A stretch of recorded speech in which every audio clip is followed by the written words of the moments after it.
If your legs feel heavy, achy, or restless, the second you lie down at night, you've probably searched for the one drink that fixes it. Here's the problem. That drink doesn't exist. Not as a single miracle fix anyway, but real vein specialists, the doctors who actually treat circulation problems for a living, do agree on what helps. It's just not as simple as one bottle. So let's go through what's actually backed by vein clinics and vascular research.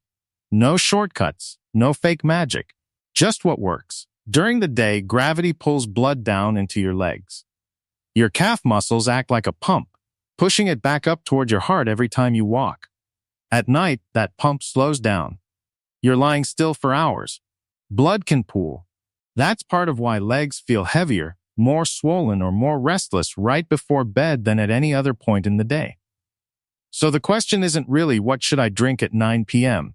It's what's happening in my blood vessels all day that shows up at night. That's how vein doctors actually think about it. Most people never hear this from a pharmacy shelf or a supplement ad, because there's no single product to sell for it. Vein specialists will tell you plainly, hydration timing, movement, and vein health over months and years matter more than anything you drink in the hour before bed. That's not as exciting as one drink, but it's the truth, and it's worth 5 minutes of your time, because getting this wrong can mean missing real warning signs like chronic venous insufficiency, varicose veins, or even blood clots. We're going to walk through 5 things vein doctors and vascular clinics actually recommend, one at a time. Then we'll get to the drink question: what actually helps, what doesn't, and why one popular home remedy is something doctors specifically warn against. Stick around for that last one. It's the one most people get wrong, and it's not harmless. One quick thing before we start: if you've had ongoing leg swelling, heaviness, or nighttime cramping for more than a few weeks, this video isn't a substitute for seeing a vein specialist. Persistent symptoms deserve an actual evaluation, not a home remedy. We'll come back to that at the end. All right, let's get into it. Number 5. Hydration. Timed right, not just more. Vein clinics consistently point to hydration as one of the biggest factors in circulation, but the timing matters as much as the amount. Here's the mechanism. When you're dehydrated, your blood gets thicker. Thicker blood is harder for your heart to push through your veins, especially in your legs, which are already fighting gravity. But chugging a large glass of water right before bed isn't the fix. Vein specialists actually caution against that, because it tends to interrupt sleep with bathroom trips, and interrupted sleep brings its own problems. The better approach: spread steady hydration across the day and taper off in the 2 hours before bed. Consistent hydration, not a last-minute flood. Think of it like filling a tank slowly instead of dumping it all in at once. Your body actually uses water more efficiently when it comes in steady amounts, and your kidneys aren't scrambling to process a sudden load right when you're trying to fall asleep. A simple habit that works for a lot of people: keep a glass or bottle nearby during the day and sip through the afternoon, then switch to smaller amounts in the evening. By the time you're in bed, you've already given your body what it needs. This is the kind of thing nobody puts in a headline because it's not exciting. But it's one of the most repeated pieces of advice across vein clinics, and it costs nothing to try. Hydration sets the baseline. But what you actually put in that water or drink instead of it matters too. Let's get into specifics. Number 4. Pomegranate juice. If there's one drink that comes up again and again across vein clinic resources, it's pomegranate juice. The reasoning: pomegranate juice is rich in polyphenol antioxidants, compounds that some research suggests can support healthy blood circulation. It also contains vitamin C, which plays a role in strengthening blood vessel walls. A few vein and vascular clinic blogs specifically recommend it as a circulation-friendly beverage, not as a replacement for medical treatment, but as a reasonable addition to a broader routine. It's worth being honest about what this actually means. Pomegranate juice isn't going to reverse existing vein damage or fix a diagnosed circulation problem. What it may do is support the general health of your blood vessels over time. The same way eating more vegetables supports your health generally, it's a small input into a much bigger system. Practical note: go for juice without added sugar. since sugar works against you here. Treat it as a modest daily habit, a small glass, not a substitute for water, and not a cure by itself. Pomegranate juice supports the vessels. The next one works more on inflammation and blood flow directly. Number 3. Ginger tea. Ginger shows up in vein clinic recommendations specifically because of two properties working together. First, some research points to ginger helping blood vessels relax slightly, which can support blood flow. Second, ginger has anti-inflammatory properties, which may help with the swelling and discomfort that often comes with poor circulation. A warm cup of ginger tea in the evening made from real ginger slices steeped in hot water is one of the more commonly cited nighttime options in vein clinic resources. It's warm, it's calming as part of a wind-down routine, and unlike caffeinated tea, it won't interfere with sleep. That combination is probably why it gets recommended specifically for the evening, not just any time during the day. To make it simple, a few thin slices of fresh ginger root steeped in hot water for about 10 minutes. No sugar needed, a squeeze of lemon if you want some flavor. It's not complicated, and that's kind of the point. The simplest habits are usually the ones people actually stick with. Ginger works on inflammation and blood vessels. Now let's talk about the drinks you should be cutting back on, because this list isn't just about what to add. Number 2. What to cut back on: alcohol and caffeine at night. This is the part most one-drink videos skip, because it's not as satisfying as a recommendation. But vein specialists are specific about this. Alcohol acts as a vasodilator. It temporarily widens your blood vessels. That's why you might feel warm or flushed after a drink. Short term, that sounds like it should help circulation. But here's the catch. According to vein specialists, regular or heavier drinking over time can actually strain vein walls and worsen symptoms of venous disease, especially in adults over 40. So an evening habit of wine or a nightcap isn't the circulation helper it might feel like in the moment. Caffeine has a different problem. It's dehydrating, and we already covered why dehydration works against circulation by thickening the blood.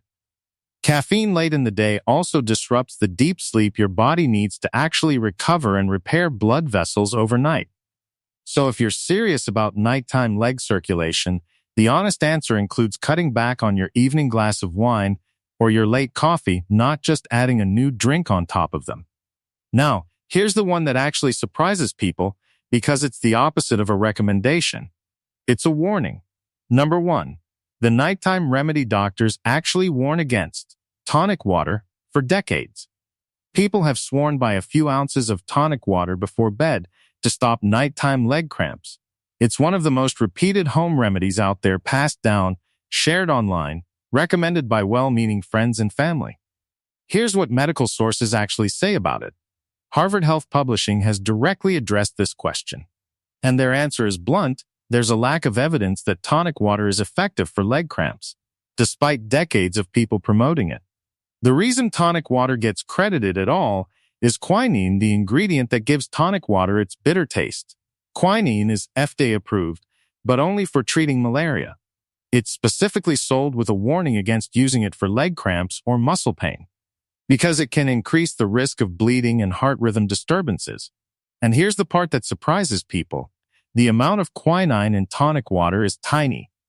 We're talking a small fraction of the dose used in actual quinine tablets. So even if quinine worked for cramps, which the evidence doesn't support, tonic water wouldn't contain enough of it to matter. A few ounces of tonic water probably won't hurt you, but it's very unlikely to help your circulation or stop your cramps.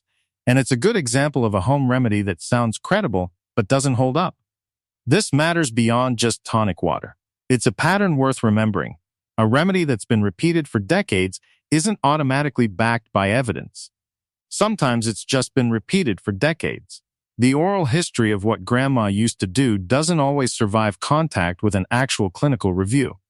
If nighttime cramps are a regular problem for you, the better move, according to the same medical sources, is making sure you're getting enough fluids during the day, stretching before bed, and avoiding alcohol and caffeine in the evening, which are both dehydrating.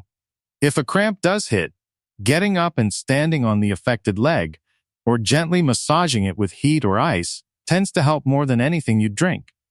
This is exactly the kind of thing worth knowing before you build a nighttime routine around a remedy that sounds credible but isn't. So here's the honest recap. Because vein doctors will tell you circulation isn't about one drink. It's about a routine. Steady hydration through the day, tapering off before bed. Pomegranate juice as a small, consistent habit. Ginger tea in the evening as part of winding down. Cutting back on alcohol and late caffeine, and skipping remedies like tonic water that sound convincing but aren't backed by evidence. None of this requires a dramatic overhaul. Small, consistent choices matter more than any single product that's true whether you're talking about circulation, sleep, or almost anything else in health.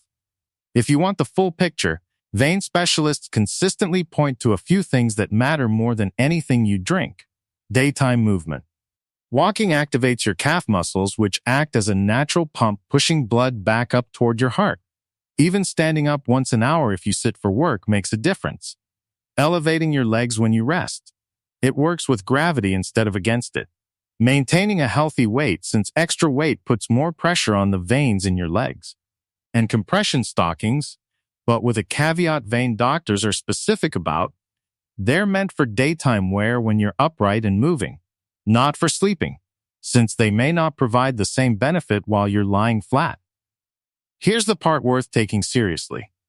Occasional tired legs after a long day are normal, but if you're dealing with ongoing swelling, visible varicose veins, persistent heaviness, numbness, or nighttime discomfort that doesn't improve with rest, that's not something a drink is going to solve.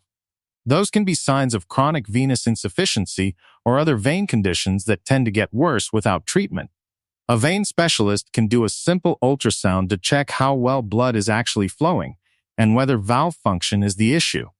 Peripheral artery disease is worth mentioning too. If you have diabetes, high blood pressure, or a smoking history and you're noticing leg pain even at rest, that's a reason to get a vascular screening, not just try a new tea. This isn't about being alarmist. It's the opposite. Actually, most causes of tired, heavy legs are manageable once someone actually looks at what's going on. The point is just not to let a home remedy stand in for that. So no, there isn't one nighttime drink that fixes leg circulation. But there is a real, evidence-based routine, steady hydration, a small daily habit like pomegranate juice or ginger tea, cutting back on alcohol and late caffeine, staying active during the day, and knowing when persistent symptoms need an actual doctor instead of a home remedy. That's the version vein specialists would actually stand behind, not because it fits neatly into a headline, but because it's true. If this helped you understand what's really going on with your circulation, consider subscribing for more breakdowns like this ones that go with the evidence, not against it. Take care of those legs. I'll see you in the next one.